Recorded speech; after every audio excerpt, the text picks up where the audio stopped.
Hello student, welcome to my YouTube channel excellent success group. तो student, आज हम discuss करेंगे क्लास 9 में chapter 10 exercise 10.6 circle NCERT solution. Question number 9 में बोला गया है टू कॉन्ग्रुएंट सर्कल है intersect each other at point A and B. जैसे हमारा circle C1 and circle C2 दोनों कॉन्ग्रुएंट है। कॉन्ग्रुएंट का मतलब होता है कि दोनों की जो रेडियस होगी वो सेम होगी। अगर इसकी रेडियस 5 सेंटीमीटर तो इसकी रेडियस भी 5 सेंटीमीटर ही होगी। दोनों एक दूसरे को A और B पर इंटरसेक्ट करते हैं। बोले through any line segment PAQ, इस A से हमारा कोई लाइन सेगमेंट जाता है PAQ।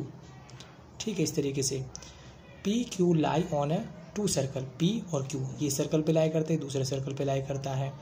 फिर बोला गया हमें प्रूफ करो कि BP और PQ यानी P को P से ज्वाइन कर दूं और B को Q से ज्वाइन कर दूं तो ये दोनों लाइन सेगमेंट हमारे इक्वल होंगे। ये बात हमें प्रूफ करनी है। तो सबसे पहले जो गिवन पार्ट है वो हम यहाँ पे मेंशन करेंगे। क्वेश्चन में गिवन है हमारा जो सर्कल C1 कॉन्ग्रुएंट है सर्कल C2 के, ये बात हमें क्वेश्चन में गिवन है। और दोनों एक दूसरे को कहाँ पे इंटरसेक्ट करते हैं? E पे।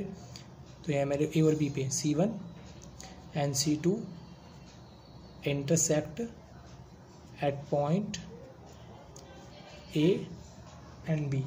ठीक है, और जहाँ पर P और Q हमारे लाई करते हैं दोनों सर्कल पे, तो ये भी लिख देता हूँ P and Q lie on the two circles.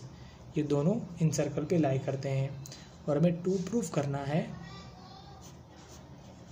कि BP बराबर होगा BQ के। ये बात हमें प्रूफ करनी है। तो इसके लिए हम करेंगे construction.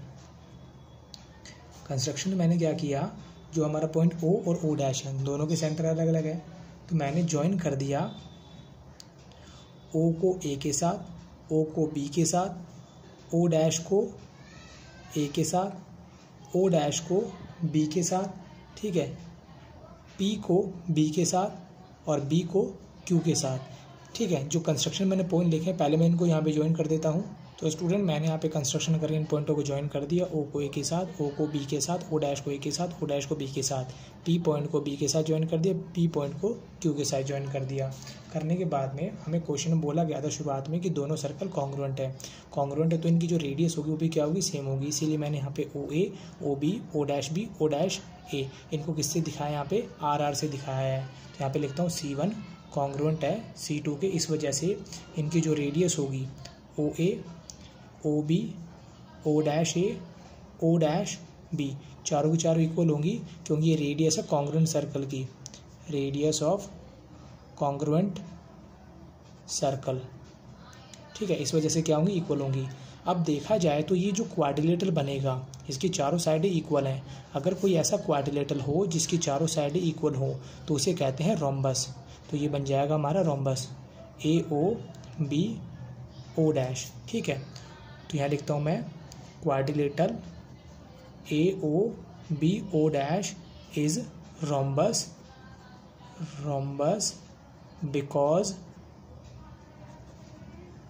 because its four side are equal. इसकी चारों साइडें क्या है? एक दूसरे के इक्वल है, इस वजह से इसे क्या कहेंगे? रोम्बस कहेंगे। तो ये बन गया मेरा इस वजह से AOB O dash is rhombus. ठीक है, अब रोम्बस में अपोजिट एंगल क्या होते हैं? इक्वल होते हैं। तो ये वाला मेरा एंगल इस एंगल के क्या होगा? इक्वल होगा। तो यहाँ लिखता हूँ मैं एंगल AOB इक्वल होगा AO डैश B के। रीज़न हो जाएगा opposite angle of rhombus are equal. Opposite angle है, इस वजह से एक दूसरे क्या होंगे? इक्वल होंगे। तो मैंने मान लिया let angle AOB angle AO dash B, ये दोनों मैंने x मान लिए कि ये भी मेरा एंगल x है और ये भी मेरा एंगल क्या है? x है, क्योंकि दोनों इक्वल है तो एंगल तो इक्वल होंगे। तो यहाँ लिख दिया मैंने ये मेरा एंगल x और ये मेरा कौन हो गया? एंगल x हो गया। ठीक है, अब हम यूज़ करेंगे थ्योरम 10.8। किस तरह की यूज़ कर रहे हैं मैं इसको अगले पेज पे दिखाता हूँ। तो स्टूडेंट, अभी हम यूज़ करेंगे थ्योरम 10.8। 10.8 थ्योरम क्या कहती है? Angle subtended bye an arc on A centre is double the angle subtend at the any other point on the circle. यानी कि इसका कहने का मतलब है हमारी कोई आर्क है जैसे कि ए बी है, ये सेंटर पे बनने वाला जो एंगल होता है रिमेनिंग पार्ट में बनने वाला कहीं पर भी एंगल जो होगा उस एंगल का ये क्या होता है डबल होता है। यानी कि जैसे कि मैंने यहाँ पे ड्रॉ किया है ए ओ बी ड्रॉ किया है, अब रिमेनिंग पार्ट पर हमारा कौन बना हुआ है एंगल पी बना हुआ है। तो जैसे कि मैंने यहाँ पे पी एंगल ड्रॉ कर लिया, पी को ज्वाइन कर दिया ए के साथ और पी को ही ज्वाइन कर दिया मैंने बी के साथ ज्वाइन कर दिया, तो ये जो एंगल है इस एंगल का क्या होगा डबल होगा। मतलब अगर ये एंगल 30 है तो ये 60 होगा, ये 50 है तो ये 100 होगा। थ्योरम 10.8 के अंदर ये प्रूफ किया गया है। तो जैसा कि मैंने यहाँ पे एंगल ए ओ बी, ये भी एक्स था और ये भी एक्स था, दोनों एक्स एक्स है, तो यहाँ पे लिखा जो एंगल ए ओ बी होगा वो ट्वाइस होगा एंगल बी पी ए के, बी पी ए के बाय थ्योरम 10.8 के, जिसके अंदर हमने इसको प्रूफ किया था। तो ए ओ बी हमारा कितना है एक्स है, 2 times of angle B P A. इसे मैं यहाँ पे नंबर दे देता हूँ इक्वेशन नंबर 2 और 1 दे देंगे हम इसको, ठीक है, क्योंकि दोनों एंगल इक्वल है इस वजह से मैंने इक्वल इक्वल लिखा है। सिमिलरली जैसे मैंने इसमें किया बिल्कुल इसी तरीके से इसमें भी यही काम करना होगा हमें। हमारा जो एंगल ये वाला क्यू है, देखो ज़रा ए क्यू बी, यहाँ सेंटर पे बना हुआ एंगल ये क्यू है, तो ये जो एंगल होगा A O dash B is also twice of angle A Q B by theorem 10.8 के। तो ए ओ डैश बी ये हमें कितना दे रखा है एक्स दे रखा है, twice of angle A Q B Q होगा, इसे नंबर दे देंगे 3। तो यहाँ लिखा मैंने फ्रॉम 2 and 3। यहाँ पर ये भी एक्स के इक्वल है, ये भी एक्स के इक्वल है, मैंने दोनों को एक दूसरे के इक्वल कर दिया। 2 times of angle B P A and 2 times of angle A Q B, इन दोनों एंगल को इक्वल कर दिया क्योंकि ये भी एक्स के इक्वल है और ये भी क्या है एक्स के ही इक्वल है। तो 2 से 2 मेरा कैंसिल हो गया, angle B P A equal है एंगल ए क्यू बी के। अब ये जो एंगल है वो इस ट्रायंगल के बने हुए हैं, मैं आपको दिखा देता हूँ।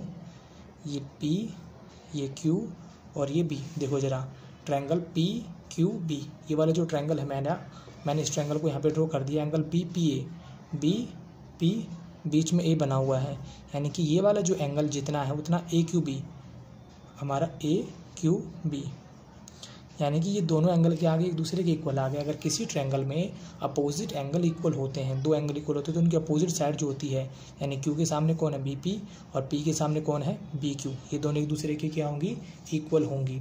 तो यहाँ पे मैं लिख देता हूँ B P in triangle P B Q, B P बराबर होगी बी क्यू के, रीज़न हो जाएगा side opposite to equal angle of a triangle are equal.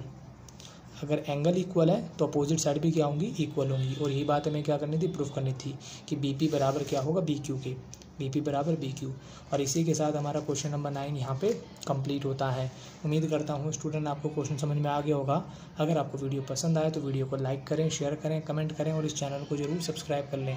मिलते अगली वीडियो में। Okay bye bye, thank you.